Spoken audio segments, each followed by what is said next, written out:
Hi, everyone. Welcome to our third ever Conversationalist TC Live Politics panel. I'm your host, Sophie Barron, founder and CEO of The Conversationalist, and I can speak on behalf of the entire Conversationalist team. We could not be more excited for tonight's event. We have so much in store for you. Our panelists are backstage and ready to have a conversation. And before we get started, I just wanted to welcome all of you to The Conversationalist. Some of you might be first-timers, some of you might be longtime community members. We are so excited that you're here. So first things first, I just wanted to share a little bit about who we are as a brand. The Conversationalist is on a mission to unify the world. We are the go-to destination to amplify Gen Z voices, and we do this on our online community platform, which you can join right here, right now. There's no harm in joining right here. Just get out your phone, text the word unified to this number on the screen, and we'll get you right into our community with Gen Zers across the country, where you can have conversations about the biggest topics impacting our generation. And we have panels like this one where we can directly amplify your voice. And tonight, we have an amazing conversation in store for all of you. As you know, we are set to talk about the topic of immigration. We're 50 days out from the 2020 election, and there is so much to talk about. So without further ado, I'm going to bring our panelists on stage and then introduce our incredible guest host for the evening. But last thing before we dive in, since we're going to be talking about some difficult topics tonight, immigration is not an easy issue to talk about. Just some nice things to keep in mind. We at The Conversationalist believe in respectful dialogue where all points of view can be heard, valued, respected, and understood. So when in doubt, let's share our experiences, type in the live chat, understand one another, foster empathy for one another. And when in doubt, we're not trying to bring anyone over to our side, change someone's mind. We just want to have a conversation and make our voices heard. So we're excited to have this conversation with all of you. Keep the live chat coming. We'll be posting your comments onto the screen, so make sure that you cheer on our panelists and we'll get the convo started. So I am so excited to introduce our panelists for this evening, starting out with Victor Yee. We have Sophia Hudegi. We have Salma Alejo. We have Marshall Rankin. We have Jesse Lamba. We have Metzli Nieves. We have Laura John. And we have Roshni Lalchandani. We're so excited that all of you are here. Give everyone a wave. We're so excited to have you on tonight's panel. And without further ado, I am honored to introduce tonight's very special guest host. We have the honor of speaking with the one, the only Nicole Lopez-Alvar. You may know Nicole from her time on The Bachelor and Bachelor in Paradise, and Nicole is really just a leader of our generation. She's a digital journalist and a content producer. She writes and shares her voice for the Miami New Times, and we're just so honored to have her here tonight as just a leader and an overall incredible human being. So without further ado, welcome, Nicole. Oh, hey guys. Thank you, Sophie. Thank you for that amazing introduction. Hi guys. I'm so excited to be talking to you tonight. I've looked up honestly every single one of you, and you guys are so amazing. I'm in shock because when I was your age just a couple of years ago, I really was so lost. I was not involved in politics. I didn't realize I had to be. You know what I mean? At a young age, I kind of was lucky that I was around during Obama, and I think I was in college during such an amazing time. I graduated in 2015. So you guys are I just have to get that off my chest. You guys are all amazing, and I'm so lucky to be in your presence.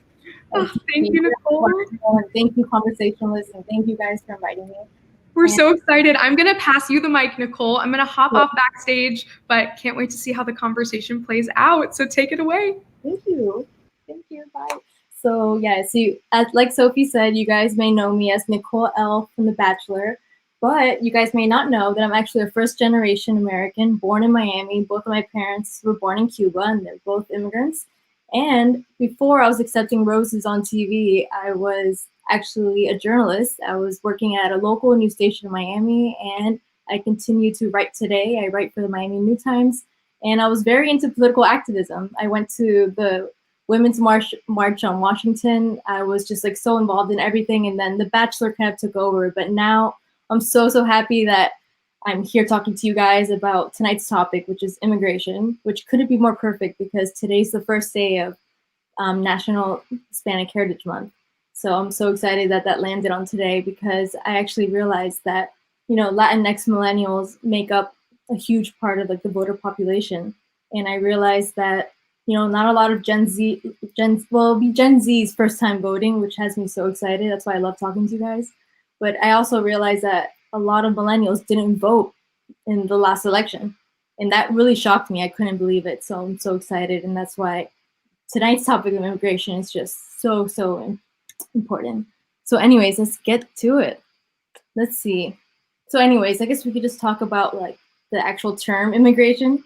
So immigration is the international movement of people to a destination country of which they are not natives or where they do not possess citizenship in order to settle as permanent residents or naturalized citizens.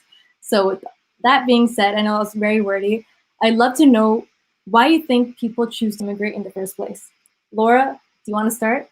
Sure, thank you so much. No I problem. think people choose to immigrate for a variety of reasons, and the immigrant experience is such a personal and deep relationship to each person who chooses to go through it. I mean, I know immigration can be compromised of economic reasons, even climate change now, family reasons, education, and I think all those intersect with each other for each specific immigrant. And navigating that immigrant identity is something that is personal and unique to everyone as they choose to do so. That's so true. I completely agree. Marshall, what about you? Why do you think people choose to immigrate? Well, my area of the world's a little bit different. We were first settled in 1749, and people have been walking back and forth in the Rio Grande for 400-ish years, speaking Spanish for about that long too. So I think, at least in my region of the world, it is job mobility. When the Bracero program came through in 1950 to 53, you saw a massive wave of people come over and stay to do farm work, and then later on run the farms that are now here in the Rio Grande Valley that we feed people with. And at least my particular experience is sometimes it's easier to get in through my part of the world than it is through Canada. So we end up having a lot of different folks come through, not just Central and South American or Mexican American. We end up having a lot of Middle Eastern folks come through. We end up having a lot of Southeast Asian folks come through. And I think probably one of the most intricate and interesting parts is the valley's become a place for Syrian refugees. We're one of the largest Syrian refugee immigrant communities in the United States. And I think that has to do with region of the world and all that other good stuff. But we're slightly different. Wow, yeah, you honestly, I didn't know. So honestly, really interesting. Thank you for sharing. So Rosh, why do you think it's harder to immigrate to certain countries over others? I mean, that comes down to like political identity and the political climate of each country in itself. Personally speaking, I was born in India, and my parents made the move here with me when they were when I was very young. Actually, they were very young as well. I've seen my parents work firsthand, building a business, learning English, and what Laura said really resonated with me about how the immigrant identity is different to every person, and that there's different things that different levels of social stratifications that intersect with the immigrant identity that can make things more difficult or less difficult for people. And I think that one of the important things that I really want to emphasize about the immigrant identity is because it's so different to each person. Every immigrant should show themselves grace as they navigate the world as an immigrant, because oftentimes what people don't talk about are the different clashes culturally that people can face and different identity crises. So it's not as simple as just moving from one place to another. The immigrant identity is a lot more complex than that. No, you both touched on an amazing subject, because even my mom was we were just talking about her experience when she immigrated at the age of 5 years old. And this was back in the 60s. So Miami was not the cultural melting pot it was. She was like the only Hispanic in her classroom, like the only one who spoke Spanish. There was no programs back then in the 60s. She had to learn English. She was thrown into like a first grade classroom and didn't know the language and then, it was just, her experience is totally different compared to your families and so many immigrants. So let's see. Thank you so much. Salma, what about you? What do you think some of those reasons may be why it's harder to immigrate? Piggybacking off of what she said, I believe that there's a lot of like different push and pull factors. My mom immigrated from Mexico to the United States, and although her reasoning was a little bit different, it's because she got married to my dad. A lot of her family members came here because of the idea of the American dream, and that's something that's like always been perpetuated here in the United States.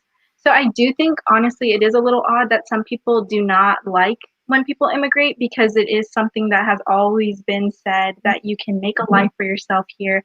So I feel like we almost welcome it, but then there are some people in the community who don't. Wow. No, I mean, like, that is such a true point. I mean, we really are all immigrants in one way or another, whether it was back in the early 1900s during the huge wave of like immigration, or if it's now, or if it's, you know, like 100 years ago. We all come from immigrants. Like, we all are, and that's what makes us great, and that's what makes, like, we are all products of the American dream, and that dream is, that's why our parents and our ancestors and our grandparents, that's why they risked it all, just like to flee their country or for whatever reason, just so we can be here today openly discussing politics on a live stream. Like, how amazing is that we get to do this? So thank you all for all your thoughts. Now let's talk a little bit about the citizenship process and how immigration has impacted your lives. So Victor, do you know anyone who's in the process of becoming a US citizen?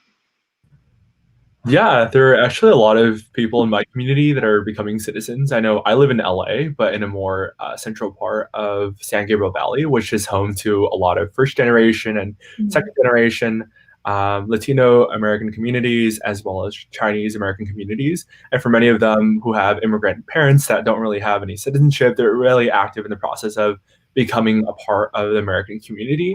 I think that it's really interesting for them to assimilate to this process, because definitely looking at the questions myself, they're quite difficult.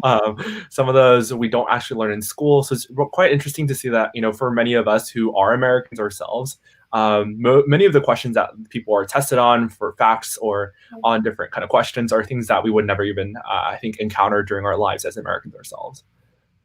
Wow, no, that's such a crazy point. It's almost not, yeah, there's something needs to be said about that and done about to change that, right? Like, that's definitely, how is that possible? It's easier for us to, that's a whole other topic, but it's easier for us to go like buy a gun or like just get a car, rent anything, than it is for like someone who's fleeing a country to become a US citizen. So yeah, thank you so much for that point.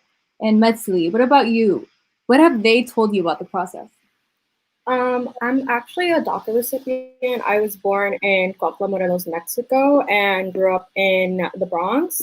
And I also think it's very important to kind of explain that immigration is not always like quote unquote like a choice. Sometimes families are, it's more of a survival thing, whereas that's how my family like immigrated to the US. It was not really like we had a choice. It was more of like survival mode, because our financial situation back home was actually not the best. And it was just, migrating here was just the best choice to survive. And in regards to like the citizenship process, I definitely think it's such a flawed application process. It's such a long application process, especially for someone who, you know, like was not born in the US. And like Victor was saying, like there's some information that we don't even learn in school. So like, how do we expect folks to, you know, apply for this? And it's not only as easy as like applying and like you're getting in like 1 to 2 business days. Like it takes years and years, and folks are still waiting on like hearing back. So yeah. You're right. For someone, it's just not a simple process. Even I was just basically like looking up online and like how I would even start that process, and like that's not information that's like available just to like a recent immigrant who can barely speak the language. Like it really is, the process is ridiculously long. And thank you and I'm so glad you're here with us and that your parents like risked it all for you to be here today. So thank you for sharing. It's like really moving. And Jesse, do you know of anyone who has successfully received a green card here in the US?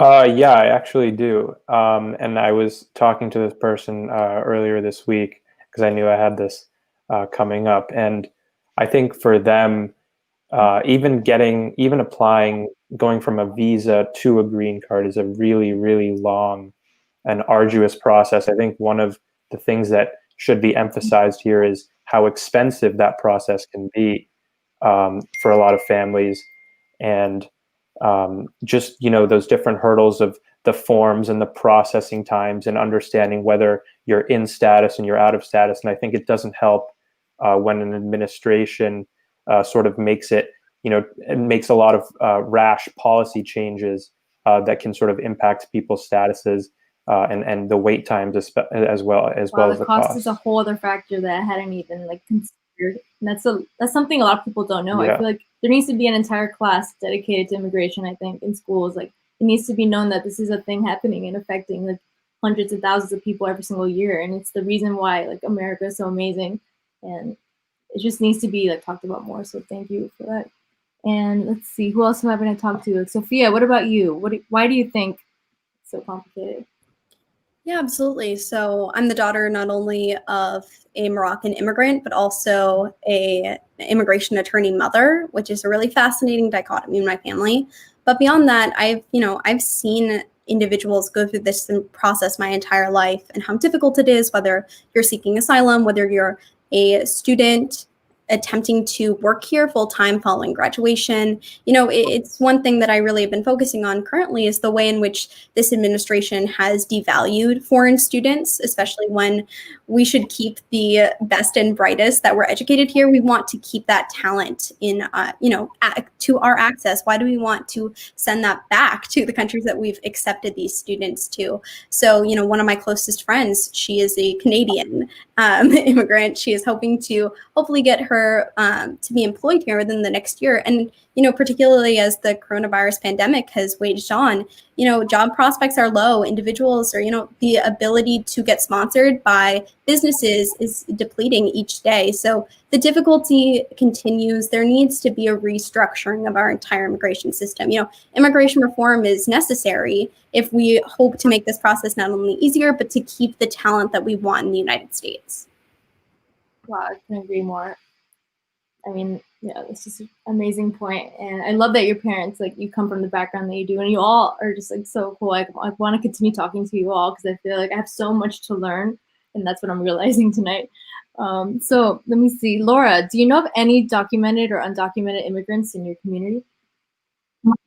Yes, I have worked a lot extensively with the undocumented community and also refugees alongside that.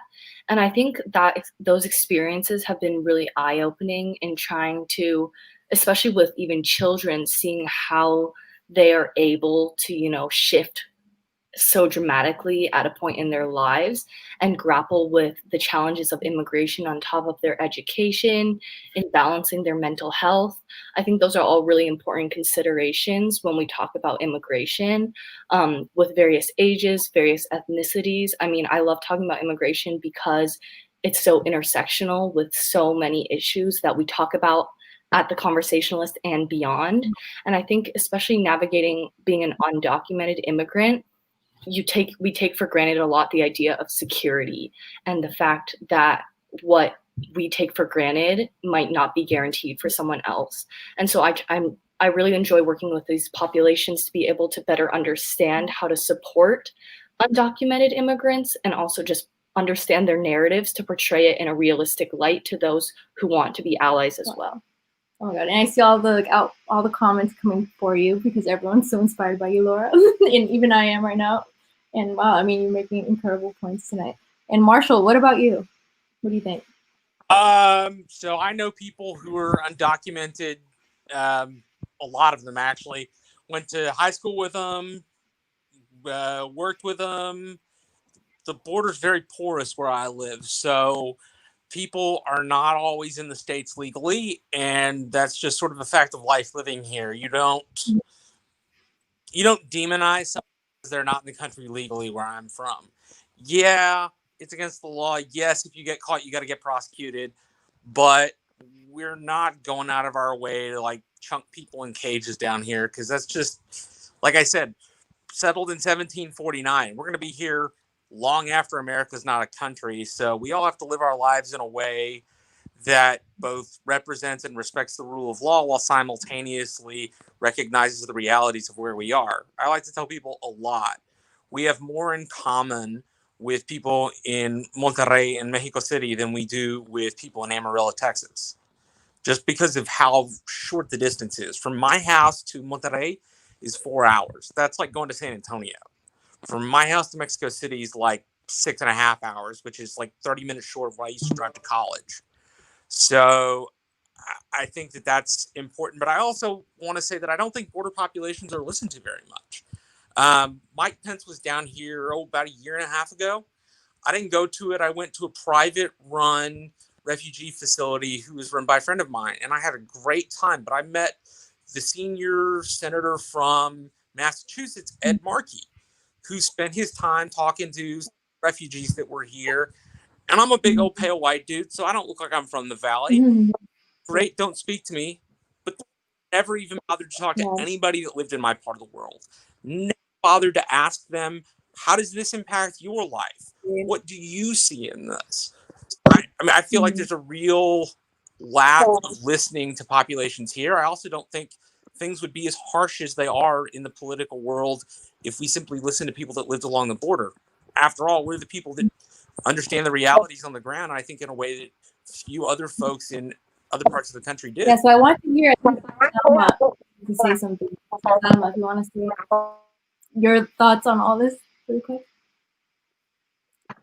Yeah, so I kind of wanted to lean the conversation towards more a little bit of the racism and xenophobia towards immigrants of color, because when we're talking about immigrants, we're talking about, as Sophia mentioned, like people that immigrate from Canada, people that immigrate from Europe, but I feel like they're usually excluded in these conversations because they are usually white.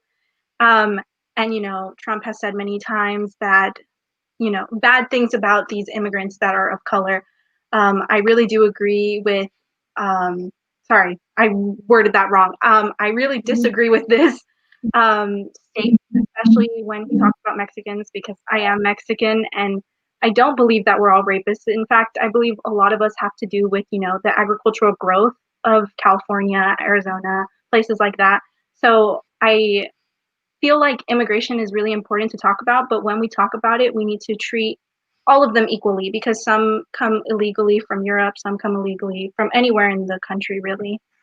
In other countries, really. Sorry, I worded that wrong. Great point. I know we're running out of time, so I'm going to talk about this major election that's coming up. And I know, like, immigration is a huge, huge topic because both of the candidates running have totally opposing views on immigration. So, Metzli, what about you? How do you think will the topic of immigration impact the way you vote for our next president? Well, personally, since I'm undocumented myself, I can't vote. And I also think it's important to notify that, like, the whole legality thing, like, honestly, like, if you look at the history from the U.S., it's kind of ridiculous that, like, we label people as, like, the I word, just because I personally don't like saying that. I just prefer referring to people as undocumented, because I definitely think, even, like, such vocabulary such as that, like, really has an effect on dehumanizing immigrants, especially undocumented immigrants.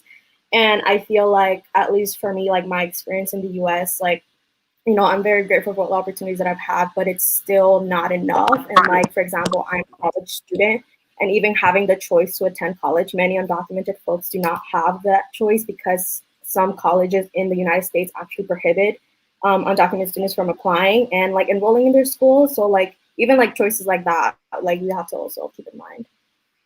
No, you're so right. And Jesse, I haven't heard from you. What do you think? Yeah, I just wanted to bring to light an issue that isn't sometimes talked about or isn't really addressed. Is there's a lot of kids out there who came here legally, with their families at a young age, and they have parents who are still waiting in this backlog due to the country caps that affects, each country and how many people can come in. And so what will happen is these kids have lived here their whole lives, attended American schools, intend on going to college, and they actually age out of the system once they turn 21.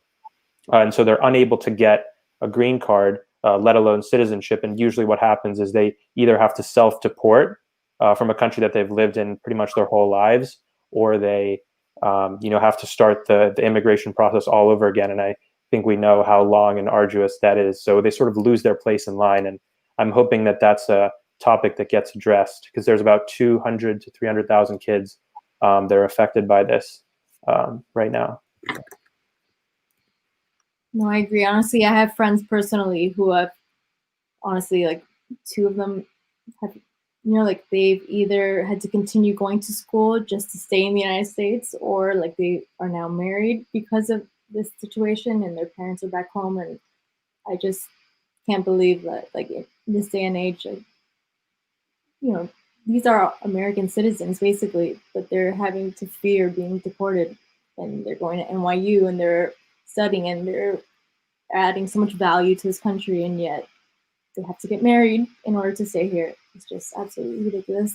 So anyways, I know we're running out of time, and I wish I could talk to you guys like all night. I know like we have like so many things to talk about, but let's see. I just want to ask you all one final question. How do you think, let me see. Well, actually, does anyone like really want to say something that they haven't been able to say, that they're like holding it in and they're going to be upset when we log off that you weren't able to say it? I just thought it was interesting to point out that the reason the case in the Supreme Court in immigration was partially decided the way that it was because we've had to have a lot of DACA recipients continue to man our hospitals. A lot of folks in my part of the world have gotten medical degrees. And just the very last thing would be that I'll tell you, I worry about folks who cross my area in the country not legally, because we're big ranches. We have land grant ranches that were granted from the King of Spain and grandfathered into Texas in the 90s. And these are hundreds of thousands of acres that people walk across, and there's no water, there's no food. I don't have a solution to it, but I'll tell you, it is one of the things that just scares the ever-living daylights out of me, because I've done that myself, and it's not fun. I don't know how to rescue these folks. That's a big part of immigration in my part of the world in Texas. People walk across these ranches all the time, and they're very dry, very dangerous. No food, no water. So guys, I know we have to wrap things up pretty soon. So I just want to know if you guys have learned anything tonight. Let's see, Victor, I'll start with you. What have you learned tonight in this discussion? Yeah, no, thank you so much, Nicole. I've learned so much about the perspectives of each different person's story. I think that we tend to overlook a lot of times when we're going to school, because we're all young people, that we share more common interests, and if not of our own backgrounds and upbringings. So it's super important to have these conversations to be able to understand where we come from and how we can work together to ensure that there are more feasible solutions, as well as other areas of growth for every individual to support others as they're also looking for opportunities coming to this country, or really make a difference by really living the true American. And what about you, Roshni? What do you think? What have you learned? I've learned so much from hearing my fellow panelists talk about their own personal experiences. But if there's one thing that I also just would love for people to have a big takeaway from this conversation, it's to building off of Salma's point about xenophobia against immigrants of color specifically. It's to take a look at just some of the myths, because so many of the arguments that are for immigration are exactly that. They're just myths. People, when they're talking about immigration reform, often the rhetoric that we hear is about how immigrants are taking American jobs or immigrants are bringing crime to our countries. But there is hard data and studies that are completely contradict these claims. And so it's for people to have these open conversations and take a chance to look at some of the studies that have been published, instead of just mindlessly following along this very dangerous and dehumanizing narratives against immigrants. No, I completely agree. And also just like the language we use, as we learned tonight, and like how we approach these stories and how we engage in this dialogue. Like, I think it's just like so eye-opening, and you're right. This is like, yeah, amazing point. I'm just like always speechless by you guys. And anyone else? What about you, Laura or Metzi? Anything you want to add? Yeah, sure. Thank you, Nicole. I've learned so much from tonight, and it's incredible being able to talk to so many people. I think one thing I'm taking away from it is that the power of immigrants and the power of immigration can be, encapsulated by the stories we tell and the narratives we see in the media, and just how we utilize our voices to share the stories of real human beings going through the process and living in the United States as an immigrant, and how they navigate their identity in that sense. And the more we shed light on people whose voices often go unheard, the more we'll be able to understand, how immigration is influencing the policy we see and the laws made. And so that's something I'd love to explore more following this conversation as well. So true. Like the more we hear these stories, the more it becomes just like a daily part of our conversation when we start talking about immigration, because it's right in our faces. But America, like we tend to put like a blinders up when it comes to this topic. But it's not a cliche. It's something that we should be proud of and something that we should embrace. And it needs to, it needs to be heard. So Sophia, I would love to hear your final thoughts. Yeah, absolutely. Listening to the other individuals and their contributions to this conversation, I've been thinking a lot about the ways that America is strengthened by the contributions made by immigrants in order, specifically right now, for the U.S. to survive the COVID-19 crisis. Our immigration policy has to be modernized and adapt to our current situation. And as a result, we have to vote with that. Immigration is tied up with education, the economy, our environment. All of these things are interconnected. And if we don't do so, we don't vote that way, the rest of our economy is going to fall. We're a nation of immigrants, and we'll survive as a nation of immigrants. So perfect. I couldn't agree more with that statement. We really are, like, we're all immigrants, and we should all be so proud of it. First of all, and it's what makes us great. It's why we're here. We should be thanking our parents and grandparents for sacrificing so much so we can help the world. And look at us now. You guys have so much insane potential, and I can't wait to see where each and every one of you go with your careers and everything after this. So I'm really excited about that. Let's see. So if you guys have any other thoughts, I know this is such a broad topic. Just before we leave, I do want to mention to have folks starting to think about the narrative within when we think about immigration and what we deem as a good immigrant and a bad immigrant, and how that within itself perpetuates harm against immigrants themselves, because we kind of pin immigrants against together. And I don't think we should really label certain immigrants as good immigrants or bad immigrants, or because oftentimes we hear especially with DACA cases that we highlight college-bound students, but you don't have to attend school, you don't have to be a star A student to be considered human and to be given human rights. Exactly. We're all immigrants are deserving of this American dream, no matter what their background is. You're so right about that. That's so true. Couldn't agree more.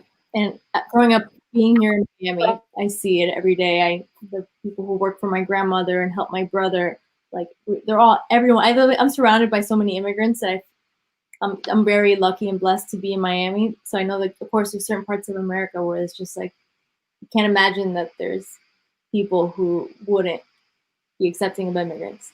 So, and we've seen that now with this election with Donald Trump and this new environment that we're now living in. So that's why you guys are the future, and we have a real chance of changing things in this upcoming election. And basically, I'd like to add a little bit to that. When I was growing up, to say was the law's the law. We got to enforce it for everybody equally. But there were no character judgments about people that came here. And I'm 29 now, and in my lifetime, that's what's changed. It is that if you come here because you're escaping violence, or if you come here because you're looking for a better life and you don't do so the legal way, then somehow you're a bad person, when the truth is nobody's a bad person for doing that. Sure, you may have broken some law on a piece of paper, but that doesn't make you bad. It just makes you somebody looking for a way out. And it is constantly. I work in Republican politics, so it's a thing that I've seen change most over my lifetime.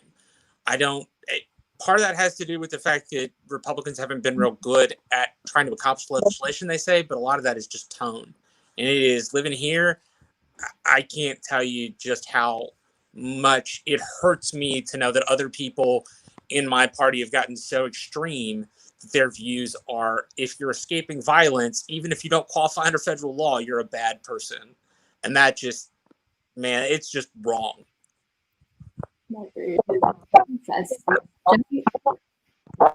Yeah, I just wanted to just sort of my closing final point is I was reading this really interesting study about immigrant optimism and sort of the energy and spirit that they bring to sort of America and their jobs and their lives, and sort of how they pass that on to their kids, and that, and the sense of, I think, gratitude that a lot of immigrants bring when they come to America. I know that I'm also an immigrant. My parents are immigrants, and I always feel that like sense of gratitude that I'm really lucky and blessed to be in America and to sort of try to pursue my individual American dream. And I think that that's something that should be highlighted, is the optimism and energy that immigrants bring. Yeah, it's really beautiful. I couldn't agree more. And what about you, Salma? Any last thoughts? Sorry, I have it on my iPad because I saw it in the news yesterday, and I really thought it was important to bring up. And it's that the Ninth Circuit has given the Trump administration a green light to deport around 300,000 El Salvadorans, Nicaraguans, and Sudans. And so I just wanted to bring that up because it's so important to vote. He got rid of their temporary protected status that they've had for around 80 years. And 20 years since like around 1980-ish. So I just really wanted to bring that up because it's honestly terrible, and it just shows how important it is to vote and how important it is to make sure that these people are able to be safe. Especially El Salvador has a lot of gang violence, a lot of political violence. So I just feel like it was important to bring up. Wow. No, and I know like for most of you, like all of you, except I know Metsi, if you could vote, I know you would be like the first one at the polls. But everyone else, I know, are you guys excited like to vote? Like, are you guys already planned like your voting mail-in ballot? I'm voting for Joe Biden. First, for a Democrat. I'll vote Republican the rest of the ticket, but All right. Biden the first up.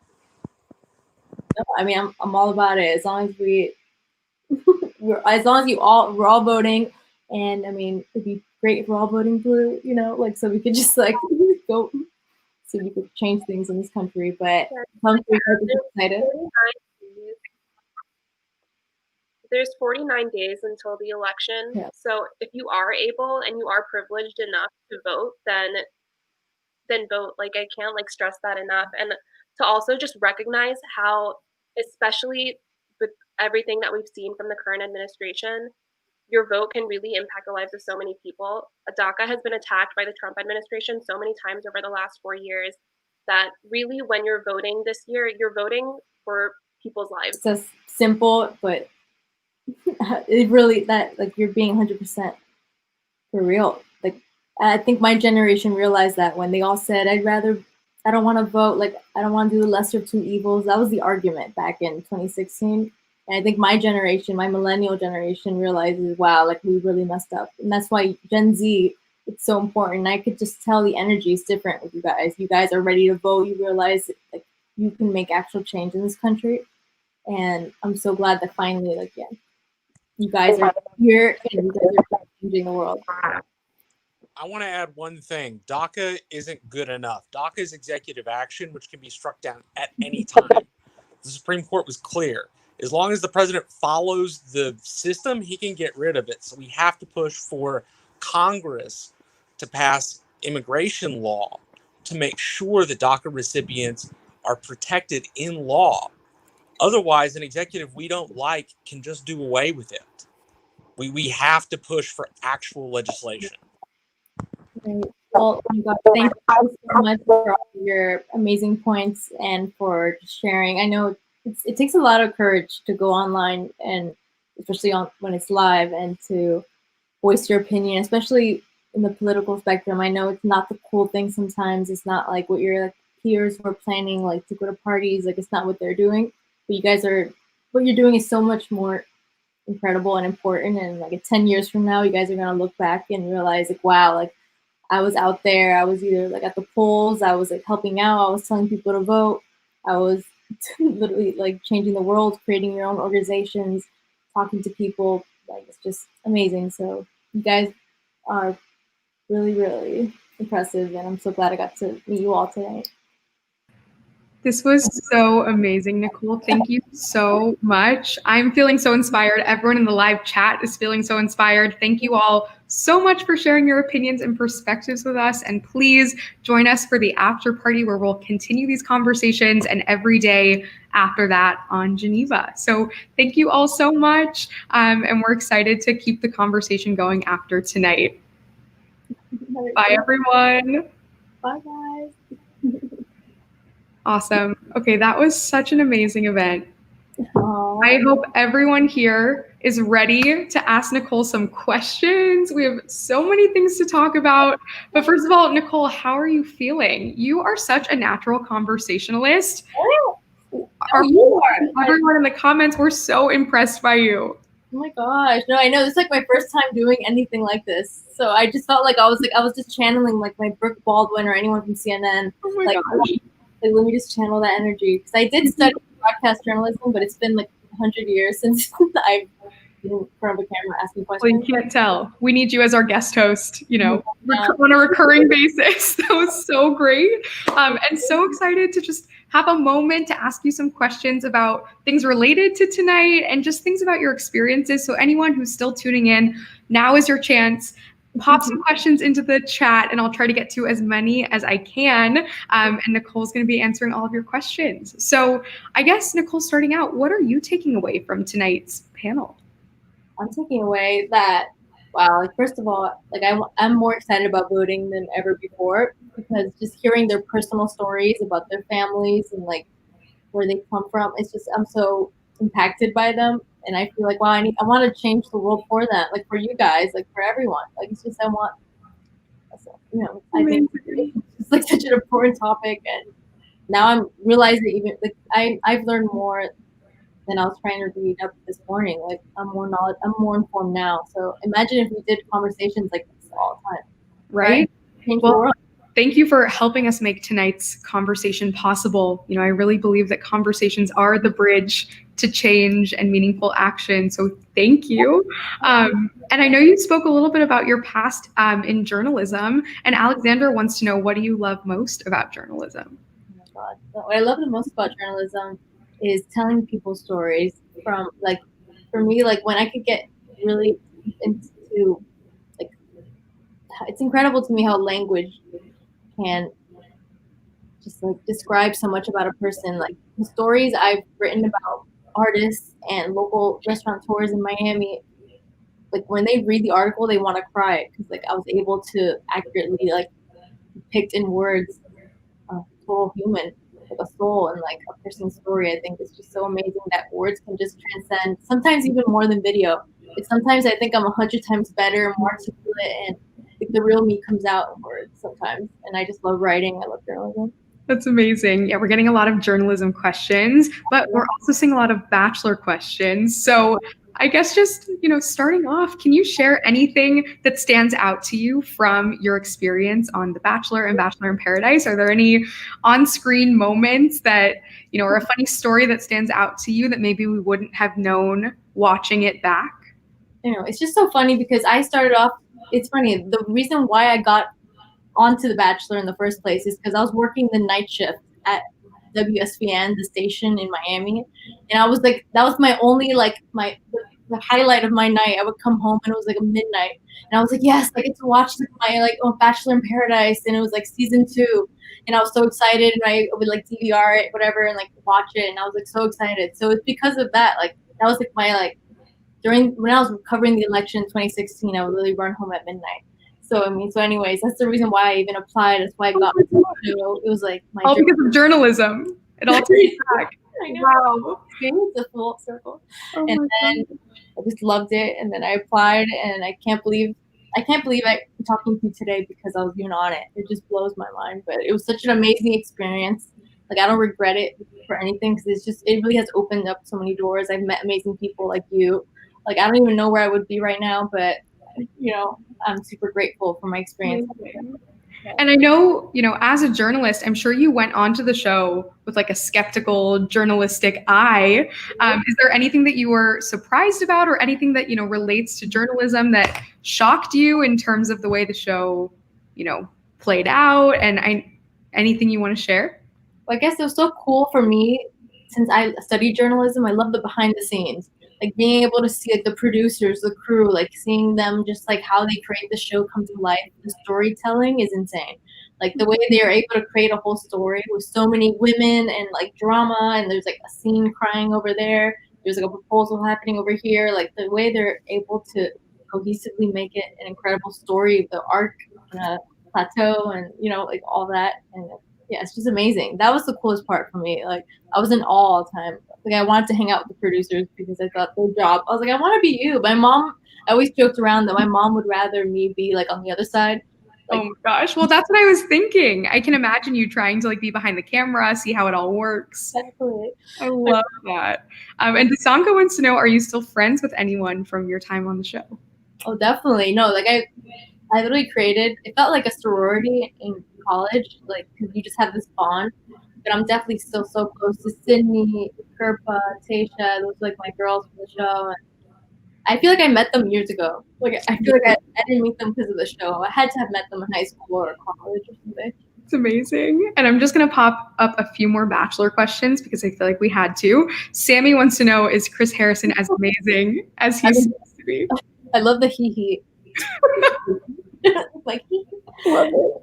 True. No, he is. I'm in awe of him. Because I had to do recently, I was with Demi Burnett doing a Zoom session during this quarantine, and I had to do like a comedy thing with Chris Harrison, and he's an actor. He's like such a professional, and he's so good at what he does, and he's so sweet. Like he's able to be amazing as a host, but also just like be an amazing person. So yeah, he's also someone who I would definitely coin as an ideal conversationalist, like someone really good at having conversations. But you're just as good, if not better. So I'm loving it. Anyone who's still tuning in, feel free to pop any last questions into the chat for Nicole. I'll try to get to as many as we can. Oh, here's a fun one from Haley. Is it weird to watch yourself back on TV? Yes, I never do. Like I didn't even watch the ending of like Bachelor in Paradise. Like I don't watch it. I would always like fast forward, and my friends would be like, they would just like crack up at my scene, and then I would just like fast forward the rest. So I didn't watch like half of The Bachelor. No, I never want to watch. I probably won't watch this. Really? Oh my gosh, I was gonna say that breaks my heart. I love you. Do you think one day down the road, like maybe when you're with your my kids, husband and with your kids, you'll all sit around the TV and watch your seasons? Maybe. I don't even know, because I haven't, even like my boyfriend now, he hasn't seen anything. I haven't told him anything. Like I better not watch it ever. Like I don't know who that was. Okay, wow, that's amazing. And let's try to get to a couple more, and then we'll wrap up for the night. But this is a great one. Do you have any advice for upcoming journalists? Oh my gosh, I think you're gonna start off like not earning like a lot of money, or it's gonna be like a job that doesn't pay that well. But you have to just, if you love it, write like 10 stories a day. Like you have to keep it up, keep it fresh, because you get better every week. Like once you land that first job and they give you like your first writing assignment, it's going to be super nerve-wracking and intimidating, and you're going to be like taking forever, because in college and in school we're used to like working so hard on one paper.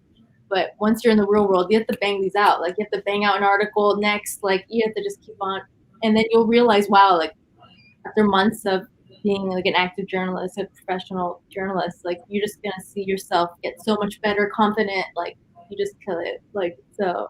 Haley, hope you're taking notes. Yeah, I want to like, oh. Love it. And this is a similar question, but a great note to end on. 2 questions coming from 2 of our amazing community members. So Alexandra wants to know, what is your advice for change makers in our generation? And Isaac, just to piggyback on top of that, wants to know, how do you see, you using your voice with your platform in the work that you do and the causes that matter to you? Yeah, wow. I would say like my best advice is to not ignore the trolls or the haters or anything like that. Like anyone who kind of like diminishes your light, or like a boyfriend or anyone who says like, no, you shouldn't be actively like posting your thoughts on Instagram or your story, or like, oh, it's lame. Like, if you're not getting a bunch of hearts and likes on like a controversial or one of your opinions like online or on Twitter, like, who cares? Like, you might be resonating to someone, you might be impacting the world. Like, just do it anyways. And I realized the hard way on The Bachelor, like, if I was ever, you know, it's funny on Twitter, I lose followers like every day, and it's because I'm like posting, I'm liking things, like I'm like actively like, you know, I don't use your voice. yeah, it's my voice. And like even now, like I've dated guys, of course, that are like Republican or like the total opposite of my point of view, but that's okay. Like it's really easy to like let that person or your parents like impact your point of view, but don't listen. Like, that's amazing. Be 100% true to who you are. And I need to continue that advice. Like, I need to not be afraid, because sometimes it's like it's cuter to post a picture of me in an outfit, like wearing a super cute like dress and just like tagging like the brand. Obviously, that's so fun. That's what people want to see, but that's not true to who I am. And that's not gonna change the world. Yeah, well, you're not alone. I think we all need to take a dose of that medicine. You know, it's so much easier to put up a perfected image of ourselves, but, you know, hop in on relevant trends when it comes to social justice issues. But it's important to draw that line between, like, you know, performative activism and real activism. And I can, you know, speak on behalf of our community just by saying how amazing it's been watching how you use your voice. You know, that's what really led us to reach out to you. Like, it's amazing seeing you use your platform for good, which really just inspires young people everywhere. Thank you. Nicole, thank you so much. Any final words, anything else on your mind? And also, where can we stay in touch with you and follow all of your amazing work? Thank you. So yes, I mean, I'm so in awe by Gen Z. Like, I want to be in Gen Z. You know what I mean? After this conversation, I feel like I missed out. Like, I was like just on the cusp. But yeah, I'm just like so inspired by you and like literally everyone in this panel and at the conversationalist. Hello, how incredible is this? Like, I'm in awe. Like, I really feel like an old person. I'm like learning about like, well, I had no idea like this even existed. So yeah, this has been amazing. And you could definitely follow me on Instagram, Twitter, Nicole Lopez-Alvar. But I'm gonna start writing more. So I want to like just get back into it. Definitely. Amazing. Well, we will definitely be following you in all that you do. Thank you for just being a part of our movement, our platform, and just for being your incredible self. It's been so wonderful working with you these past few weeks, and I really mean it when I say I hope this is our first conversation of many. So thank you so much, Nicole. You're welcome, Sophie. Thank you for everything. Oh, of course. Okay, well, have a great rest of your night. Hopefully we can meet up in person post-pandemic. But excited to keep all of these conversations going. Yeah, me too. Awesome. Okay, thank you, Nicole. Bye. Oh my goodness. Everyone who's still here, say hello in the chat. Feel free to pop in your thoughts. How amazing is Nicole? I hope everyone is as inspired as I am. I'm floored just by her charisma and her leadership. Nicole is really the essence of what it means to be a conversationalist and using her voice for good. So thank you so much on behalf of our entire conversationalist community and team for being here tonight. I took so much away on the topic of immigration, and I'm feeling so inspired by our panelists. And I see everyone is also echoing that in the chat. I really hope that we can continue these conversations right here, right now, as soon as we log off of this live stream. So if you are here and you are not in our community, first of all, what are you doing? Second of all, join right now. There's so many opportunities to have conversations just like this one about immigration or any other topic under the sun that you are passionate about. We are the place to go to amplify your voice and share about topics and issues that matter to you. And the best part is you get to talk about them with people all across the country that are from our generation who can help you break open your echo chamber so we can unify the world. So again, just text UNIFY to 877-222-1119. And make sure to follow Nicole on social at Nicole Lopez-Alvar. Keep the conversation going, follow her platform. And another great place to continue the conversation is if you join our community right here, right now.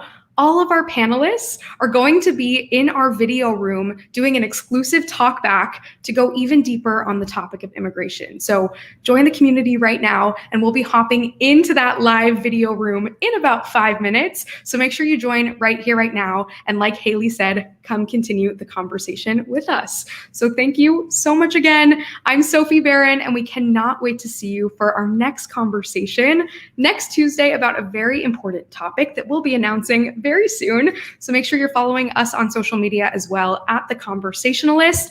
And thank you so much again to everyone, from all of our panelists to Nicole for being here tonight and making our event so wonderful. I'm Sophie. Thank you so much, everyone, for being here, and we'll see you next week.